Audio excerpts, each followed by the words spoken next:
Petrol అయిపోయినా సరే బండి ఆపే ప్రసక్తే లేదు.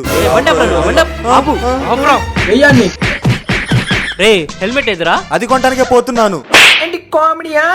దిగరా బండి. ఉండు, ఈరోజు మీరంతా డీబారే. 66 రూపాయల ప్లాన్ తో రీఛార్జ్ చేయండి. ఇక్కడ నన్ను లాఠీ చార్జ్ చేస్తుంటే మధ్యలో నీ రీఛార్జ్ కావాలి ఒకటి. సార్ వాడు ఎవరికి ఫోన్ చేస్తున్నాడు సార్.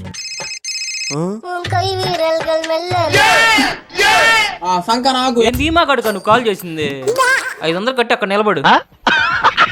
నిన్నెందుకు అరెస్ట్ చేశారు మావా? కార్తో లెవెల్ కూడా హెల్మెట్ పెట్టుకోవాలంట మావా. నాకు అర్థం కాలేదు సార్. ఇందా ఈ హెల్మెట్లు తీసుకోండి. రే చేతిలో భారంగా ఉంది కదా అని ఇంట్లో హెల్మెట్లు వదిలేసి తిరక్కండి. ఆ మహాగణపతికి ఒక తల పోతే ఇంకో తల అంటించడానికి ఎంతో శ్రమించాడు ఆ మహాశివుడు. మీ మంచి కోరి చెప్తున్నా, తల మీదే రక్షణ మీదే. ఆ బొక్కలే పద మామ, హెల్మెట్లు అమ్మి మన డబ్బులు మనం తెచ్చుకుందాం.